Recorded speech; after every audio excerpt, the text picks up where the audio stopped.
안녕하십니까. 건강보감의 생명마루 한의원 문세인 원장입니다.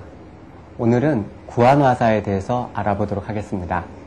날씨가 추워지게 되면 외감의 한사와 풍사로 인해서 얼굴의 한쪽 부위가 반대쪽으로 돌아가게 되는 안면신경마비가 나타나게 됩니다. 이를 한의학에서는 구안화사라고 합니다. 과거에는 차가운 기운이 경락에 침범하여 경근을 마비시킴으로 인해서 눈이 감기지 않고 감기지 않는 눈 반대쪽으로 입이 돌아가게 되는 안면신경마비가 흔하게 나타나게 되었는데요. 요즘에는 젊은 사람들에게 있어서도 과로라든지 스트레스와 같은 칠정 때문에 이런 안면신경마비가 나타나는 경우가 흔히 있습니다. 하지만 안면신경마비는 일반인들에 의해서 중풍과 많이 혼동되기도 하는데요. 중풍과 동반되는 구안화사가 있고 또 중풍과 상관이 없는 구안화사가 있을 수 있습니다. 이는 치료에 있어서 그 치료법이 확연히 달라지기 때문에 반드시 구안화사가 발병되는 초기에는 정확한 전문의의 진찰을 받으셔서 그 두 가지 증상을 구별하셔야 합니다. 먼저 중풍과 관련이 없는 요즘에 흔히 나타날 수 있는 말초성 안면신경마비에 대해서 오늘은 말씀을 드리겠습니다. 말초성 안면신경마비, 즉 일반적인 구안화사는 그 병세가 초기에 오히려 더 심해진다거나 대략 2, 3주간 증상이 호전을 보이지 않고 신경마비가 진행되는 기간이 있습니다. 이 때문에 환자분들이 진료 받으시는 의사분들을 신뢰하지 못하셔서 병원을 여러 차례 옮기게 된다거나 주위에 많이 듣게 되시는 민간요법이나 민간치료법에 의존하시는 경우가 많은데요.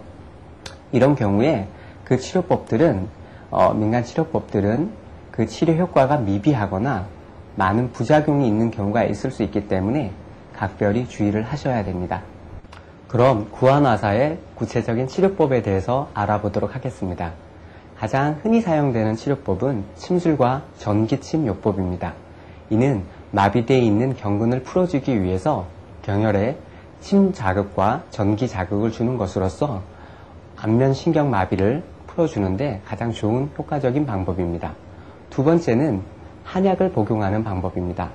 이는 외감, 풍사 또는 한사로 인한 것인지 아니면 몸이 약해서 오는 내상으로 인한 것인지에 따라서 사법을 사용한다거나 보법을 사용하거나 하는 방법이 있습니다.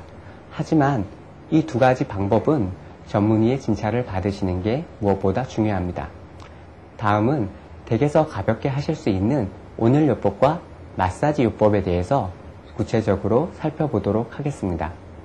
한 가지 주의하실 점은 신경에 마비가 되어 있는 쪽에 눈이 감기지 않게 되고 입의 입 끝 부위는 신경마비가 없는 쪽으로 돌아가게 됩니다.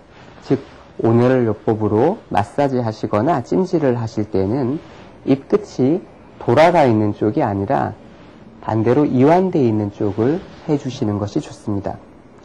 온열요법이라고 하면 수건에 뜨거운 스팀타올을 만드셔서 불편하신 얼굴 쪽을 이렇게 덮어두시는 방법이 있습니다. 수시로 자주 해주시는 것이 좋고 온열요법을 하실 때에는 너무 뜨거워서 화상이라든지 이런 일이 없도록 온도에 각별히 주의하시면 되겠습니다. 마사지 요법에 대해서 알려드리겠습니다. 마사지를 하실 때에는 감기지 않는 눈 끝을 뒤쪽으로 잡아당기셔서 눈이 감길 수 있도록 해주시는 것이 좋고 눈의 위아래쪽을 각각 맞닿을 수 있는 방법으로 마사지를 꾸준히 해주시는 것이 좋습니다.